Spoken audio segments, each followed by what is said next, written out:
Welcome to the What to Read Next podcast. In this podcast, your host, Lauren Layne, will interview published authors to chat about their work, journey to getting published, and their book recommendations. If you share a passion for books and always looking for your next read, then join us. Hi, Lauren. Welcome to What to Read Next podcast. Hi, thank you so much for having me again. What an honor. I am so excited to chat with you. So tell us what you've been up to this past year, although it's been an interesting year, so I don't think it's a normal year. I'm like, well, first things first, a lot of sweatpants, like pretty much everybody. I want to say, I don't want to say that it was a good year because it was obviously such a weird year, but looking back a little bit, I was like, well, it was kind of, if I'm going to really try to bright side the fact that we went through a global pandemic and like there was job loss and, obviously like health issues, but it was a little bit of a nice chance, I think, for me to slow down. And just because, like all signings were canceled and some of my deadlines got moved a little bit. And like that whole process is just taking a step back and taking, I did a lot of like coloring and like watercolor and sort of discovering new things that maybe I wouldn't have. I don't want to say it's been like a walk in the park because it has not been for anyone, I don't think. But yeah. I think, 2020 could be the year that we slow down. We stop and took stock of the things that matter and then the things that don't matter, the extra stuff, the extra stress, the extra,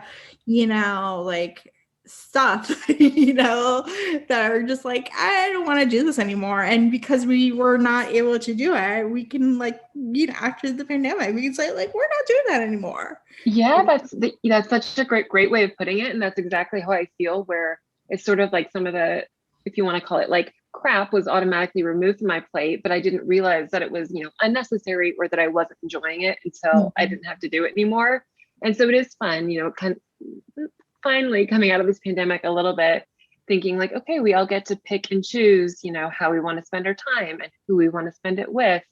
So it's, good things, I think, even though we had to come through some not so great things. Yeah. So tell us about watercoloring and coloring. Those are fun hobbies to pick up. They are. Yeah. My mom is super artistic. So she's always been into painting and she's really good at watercolor, and she's always trying to like woo my sister and I into that area. And we did not get her artistic genes. I mean, I guess if you can't like writing, but in terms of the visual arts, not so much. So it caught me by surprise when I had like this craving, I think, maybe probably like April, May of last year, right in the thick of things, where I just wanted to like make something pretty or put on classical music with a candle and just sort of like paint or draw or color. So yeah, I started with coloring because it's so easy and I've always kind of liked that. But eventually I'm like, okay, I guess I'm gonna try to watercolor, and I've been teaching myself to draw. And long story short, I went from having like maybe like one pack of markers and a coloring book to I now have two. We call them my art carts that are like in the bedroom. And we live in Manhattan, so our apartment is tiny and we do not have room for art carts, but I have art carts now. This is my new reality, and my husband's. I love this so much. And, reading To Start With Love, she's a painter. So she is, I have to think that's where it came from. I've never in my life thought like, oh, I'll have like an like artistic heroine really. And yeah, I'm sure a lot of it was what Gracie, I think, does in her art is really what I wish I could do in mine. And I'm very far off from that, but it was probably very aspirational on my part. That's such a good point. I hadn't thought about that. Yeah, the when she watercolor was like, oh my gosh, that's what Gracie does. Yeah. It's so funny. I honestly had not really made that connection until you just said that. But I'm sure those are connected. Maybe it's just like, you probably, did you write To Start With Love during the pandemic? Or? I did. Yeah. So that explains quite a bit. So maybe it's a subliminal message. You're like, this is what I would like to be, but we're gonna make this like hide emotion, hide ambition. It was probably like I was really frustrated because I was like trying to do like a little sketch that didn't work out. I'm like, well, maybe I'll make a character that can do it better than me and at least pretend that I did it in a little way. Yeah, I love this so much. So let's chat about To Start With Love. Like, what's the elevator pitch? And then we'll chat about it because I read the book and I loved it. So. Oh, thank you. That's always so good to hear. And elevator pitch. So the easier elevator pitch is that it's sort of my take on the movie You've Got Mail, which was actually based on the movie The Shop Around the Corner, which was actually based on this Hungarian play called Perfumery from way back when. So it's a version of that story, which is essentially two people that are very antagonistic in their real life. They're business rivals, but what they don't know is that in their sort of offline life, in my case, a dating app, they're actually falling in love over there. So it's this really, really fun combination of Gracie, the heroine, she's falling in love with the guy that she only knows as Sir, and that's the guy in the dating app. And then in real life, she's got this jerk, Sebastian, who's, trying to put her out of business. And of course, we readers know the entire time it's the same person, but the book is really about that whole journey and discovery. Yes, and it was just like a fun journey and discovery because first of all, the app reminds me of Love is Blind because they don't see pictures. They're like, so it's a very pre-pandemic show that we watch, and it's like we fall in love without seeing a picture. And then there's the real life situation where he's like, I'm trying to trying to buy out your lease, which is such a New York thing. Like, we're trying to move away from the small business and get the lease, the lease. Exactly. Yeah. It's not the store, it's a lease. It's a space that we want, Yep. And it's funny you say that because when I was writing this, and obviously one of my huge concerns, and I love the movie You've Got Mail, but I wanted to make sure that this was, my version and I wasn't stepping on Nora Ephron's wonderful, wonderful work. And I was like, well, how do I make it so it's I need some sort of business rivalry. And yeah, it was the second I had the least thought, and I was like, of course, like he wants the space, because you're right, that is a New York thing. Like real estate is gold. So that's funny you picked up on that, because that was a tricky part of the plot for me. And the second it clicked, I was like, yes. Yes, I love this. I actually love how the relationship built, with the text messaging happening, and then the real life, how they bounce back. But the relationship was progressing as it comes, and then there was a tension, the discord, and it was like, okay, we're gonna get together, So how do you plot it out to have that, kind of like two storylines, happening at once that are making sense? It was actually, I will say it was very difficult. And I've had the story in my mind, I think for a while, probably just because I love You've Got Mail so much. And the whole premise, just the idea of two people falling in love and not knowing that they already know each other in a different capacity, that has just wonderful tension already built into it. So that's exciting. But in terms of planning, I think I knew from the beginning, like, oof, this is going to be a doozy. And the hardest part really was sort of the pacing of it, because you want to be rooting for Gracie and Sebastian, right? As that, because that's sort of that's the in-person romance. So we're seeing them actually on the page together. You want to root for them, but at the same time, you don't want Gracie to betray Sir, because it's the same person, because you want her to basically be kind of equally in love with both of them. But then in romance, that's sort of a no-no, right? Like you've got to have feelings for one person. So balancing that was a challenge. And I think my editor helped a ton with that. Probably the first draft, that was my biggest concern when I turned it in. And it was just, it was playing with little tiny pieces of it. And I think it's those text message conversations that are in between the chapters that really sort of helped, because they didn't all have to be these really deep emotional exchanges. Some of them were, they would talk about her cat or favorite flavors of ice cream or whatever it may be. And I think kind of the fun part there is you, by the end of the story, because you have all those little tiny exchanges that seem insignificant, when they're put together, you get the sense, okay, these people know each other. Like they've connected on the big level and they've connected on the little level. Which really, I kind of hijacked your question. How did I plan it? I don't know. It took just a lot of trial and error. But yeah, it was basically just writing and then oh, that doesn't work, and oh, that didn't work, and oh, we're moving too fast, or we're not moving quick enough. So a lot of practice, basically. I love this. And so this book is a return. It reminded me of the prenup because it's super, super slow burn. so slow burn, but it pays off in the end. And I so do love my slow burn. like, I don't know, I absolutely adore it. Like, it was just like, I love the prenup, which we can talk about this because I love that book so much. But To Serve with Love is like, it just reminded me of the beats that I love of the prenup. And I was like, it works. Like, I'm fine with just kissing. Like, I'm fine with like not having to go through it because the slow burn pays off in the end, you know? And it is. And I know in the taking out the steamy scenes is always such a tricky topic because that's how I got my start. And some readers, they really love that.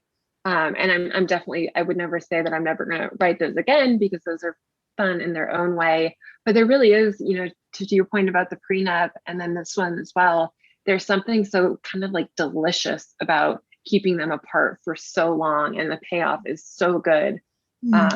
So yeah, I really, it's been a newer direction for me, but it's one that I definitely want to keep exploring because they're much harder to write, but in a lot of ways, I think they're more rewarding as well. Yeah, I find the payoff like it works for me. I didn't realize I like slow burn until I think I read a few books and I was like, oh my gosh, this works. And it's like, and it's something that it takes a while for the author to craft the story, to keep the tension going, to keep you guessing and keep you feeling the feelings. And then it's going to pay off in the end. And so you're doing a great job. And I will keep reading your slow burns because they're great, delicious tension. And they remind me of like rom-com movies, which is like what I love. And that's like my first love is, the Nora Ephron's, like Sleepless in Seattle. Yeah.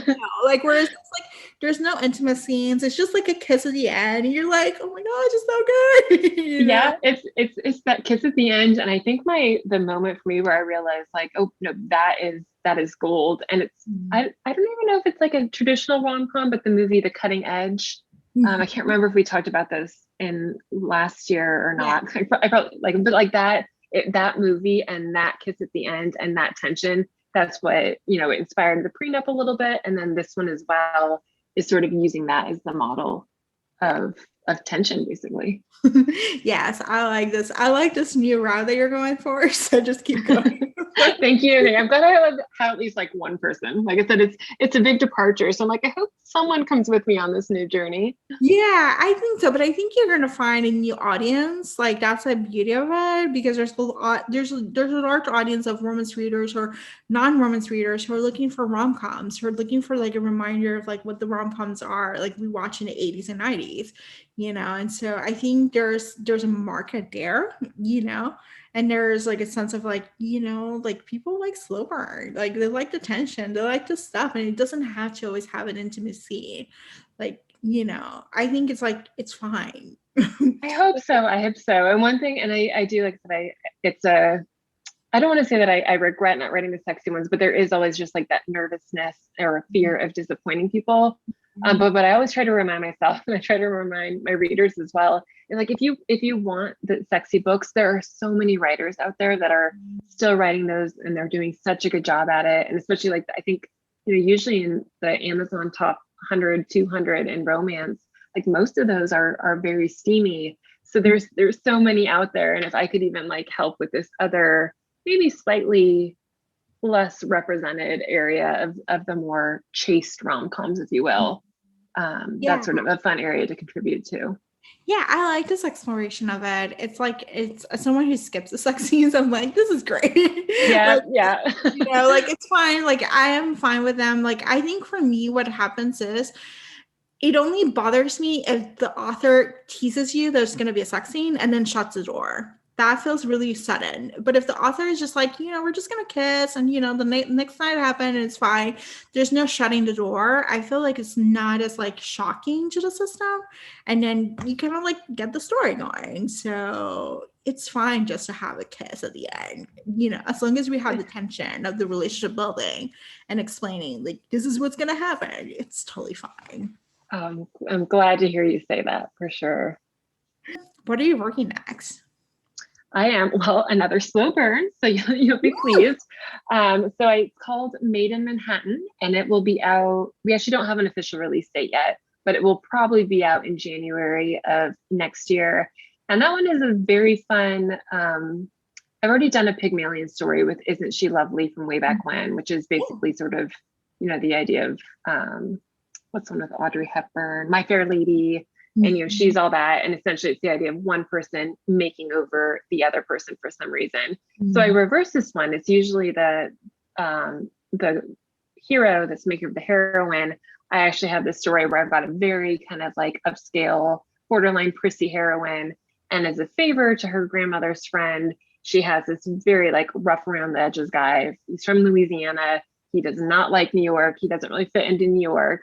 But in order to take over the company, you know, he has to sort of be like made over in this model and figure out how to get around the boardroom and the New York social scene. So it's a lot of, you know, like shopping scenes and like her going to like parties with him and them kind of like bickering back and forth. And then the fun thing about that one is I thought it was going to be very much that Pygmalion story. And then what happened is he actually, the hero's name is Cain. Cain actually, I think, ended up teaching Violet more than she taught him, just in terms of life and like letting go a little bit.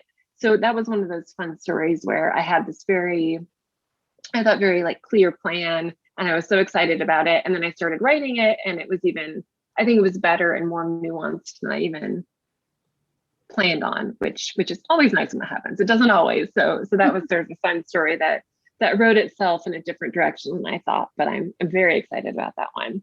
Oh my gosh, I love when a hero gets a makeover. Like, it's just like so fun. And I do too. Many of those, but I'm all for it. I'm like, get him a makeover. Let's do a makeover scene. Yes, especially because then you almost get sort of like two sides, like whichever type of hero you like, whether it's like the bad boy or like, you know, the more like buttoned up, you kind of get a little bit of both, and you get the heroine's, you know, reaction to like, oh, yeah, he looks different. And just those moments are very fun. Yes, I love this. So what do you love about writing about New York? Because your stories are New York based, like they're reflective. You live in the city, but your love for New York is like so it's like patented there. Like it's just there. Like it's like New York, you know. I know, yeah, I do. I feel like I'm a broken record with this, but I always joke that it feels like a character, and I never mean like, oh, how are we going to fit New York into this book? It's just such a vibrant city, and it's obviously a huge city, and it just, if you're trying to set something here, there's so many nuances about like, we don't usually have, like, nobody has cars and like nobody drives. So there's like the cab and the, you know, the subway and all those kind of dynamics, as well as just the sheer amount of people, which means you can sort of have a lot of built-in conflict there. But I think it's the energy. I know that's a little bit of a cliche response, like a big city has energy, but there's just something about it that sort of, it feels very alive. Even just taking the dog out at 11:30 last night because she decided that's when she needed to do her business. But it's like even 11:30, like there were people out, and you know, there were like cops chatting on the sidewalk, and you know, like two cars, like people, windows roll down. You know, people, well, they were kind of fighting, but still, it's just there's always something happening, and I think that's just sort of an attractive quality that makes its way onto the page. Yeah, I love New York. I miss New York. I love reading your books. And there's a couple authors who get New York right. And I think it's because it's like there's an energy about living New York, about living the people, the community, the amount of stuff to do, you know, how to get there, like, you know, even just like the share, like, okay, you're at a cross town, like you go to the park, or you're in Central Park, or you're in this place. And it's like, it's just, there's energy that I don't think you can compare any other place. Like, I think New York is like its own beast, you know? It is. Yeah. Yeah. And it is. I mean, I can't imagine. Well, I moved here right as I was beginning my writing career, but I don't know that I would ever even try to take on setting a story in New York, not having been here, because it is just sort of like not a tricky city, but you know, it is little things like you said, like getting cross town, or like the fact that like Central Park is literally like this big park between the east side and the west side, and you can't really drive through it very easily. It's knowing all those little tiny things, and then the things that can happen, getting them across the park, that you don't really know until you've done it. Yeah, or avoiding Times Square. Exactly. Oh yes. Yep.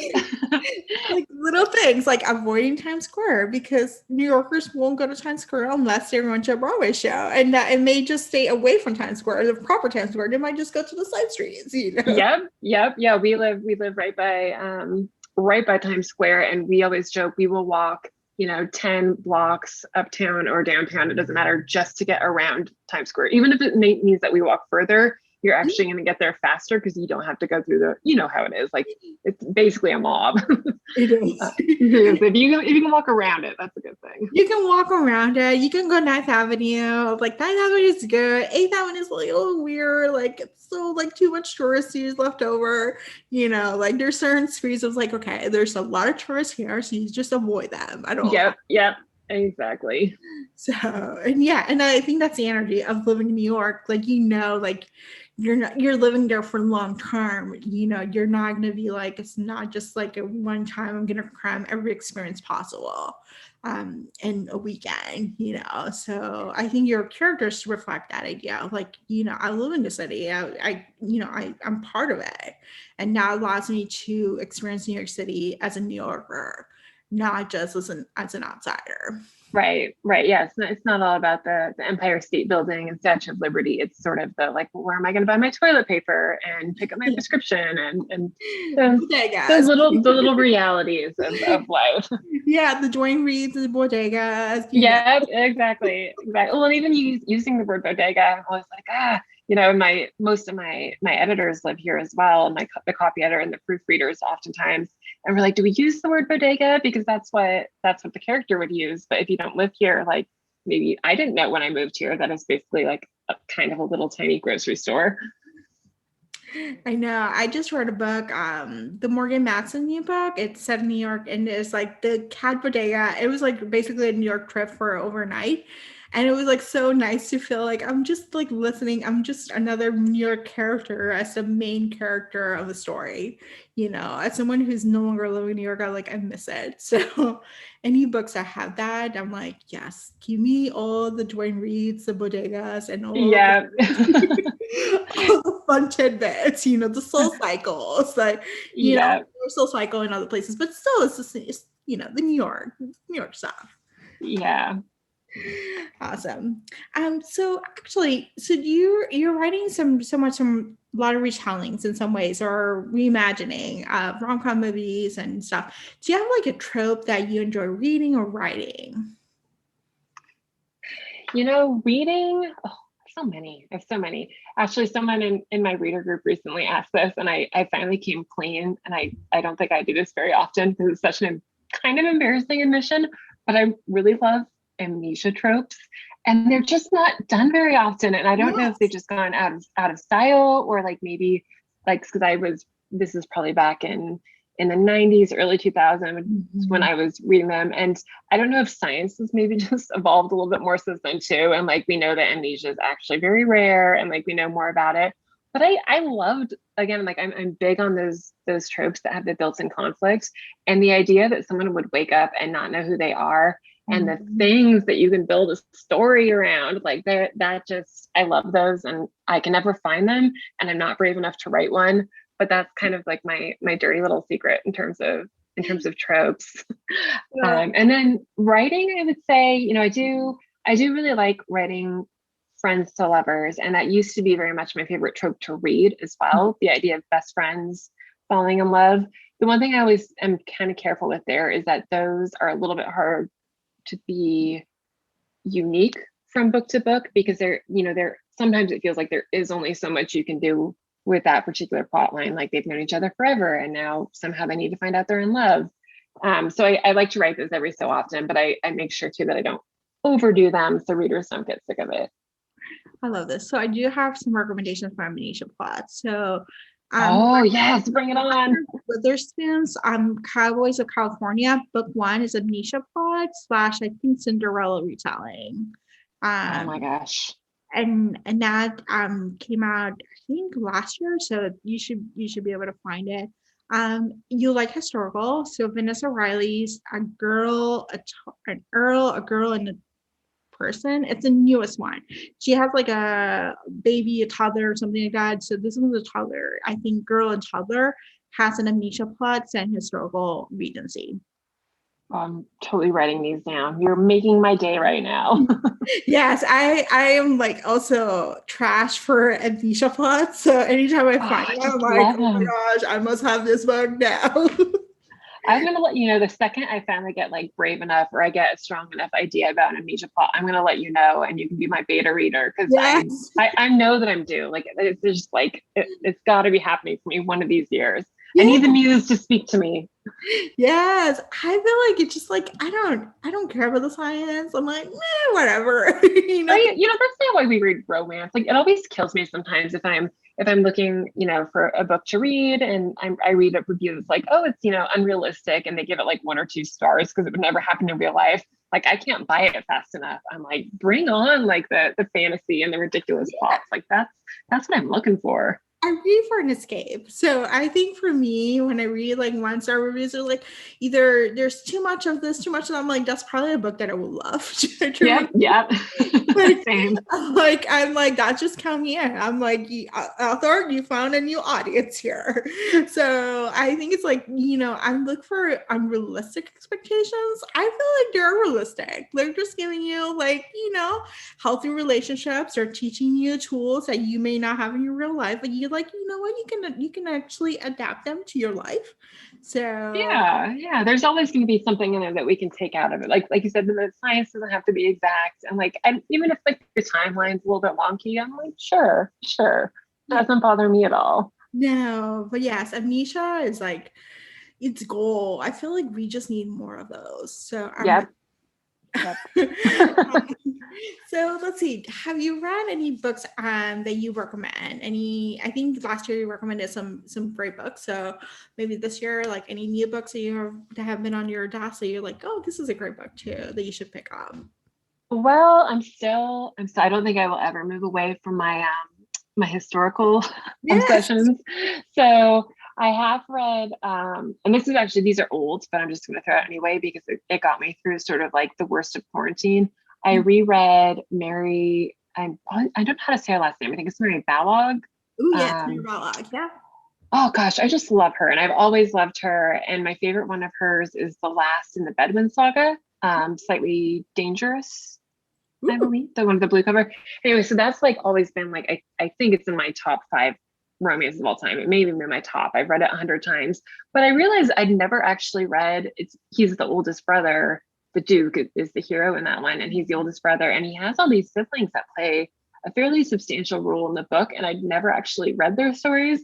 So I went back and I read the entire thing, and I think I binge read it in like less than a week, and they're 6 books and they're really long, but those were fun. And those are 2, they're sexy, but she's very unique. She writes sex scenes, but she also has this kind of a slow burn somehow.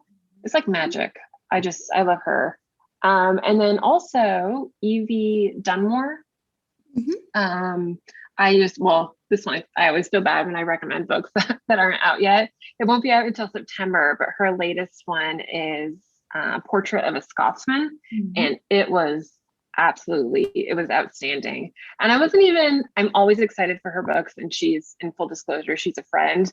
But this one, I even told her, I'm like, oh, like I don't as much like the kind of like the bad boys and rough around the edges heroes. I really like the uptight, proper dukes. Yeah. And so I wasn't sure if I was going to love this one, but she nailed it. Everything about it, the chemistry, the hero, the heroine, the setting, you know, sort of the subplot. Can't recommend that one highly enough. What else? I recently read, not recently, it depends what you call recently, Shipped by Angie. Yes. That one I was actually asked to quote for.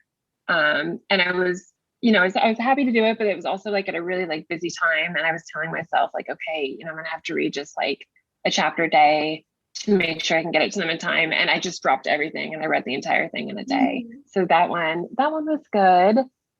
And yeah, I will say, I know this is a mostly romance blog. I've been doing a lot of nonfiction, just because that's sort of my other passion, and braiding sweetgrass. And gosh, it's actually Bill Gates' latest one. It's how to avoid climate change. I've been big into the planet lately. I'll just put it that way. Yeah. So anything sort of in that area.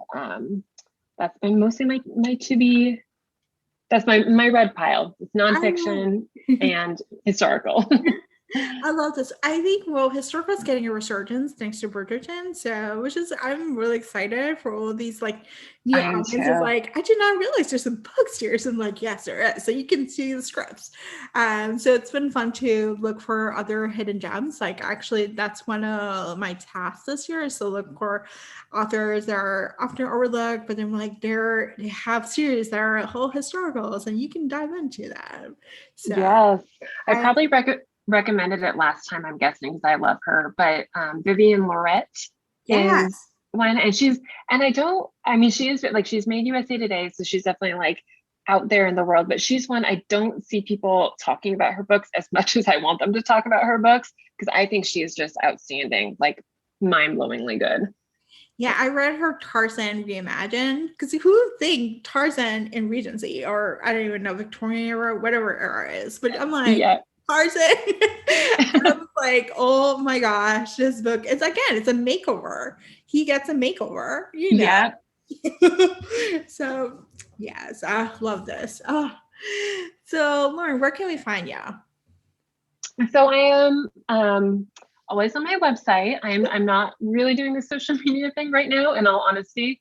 But yeah, follow me. You can follow me on BookBub, follow me on Amazon, my website, where I have a pretty clear, easy link to find for newsletter, which is the easiest way to get release day notifications. And I've actually recently launched a reader group. So it's not through Facebook, but it is a reader group where I put sort of my regular updates, and like we have discussions about the books, and I do behind the scenes.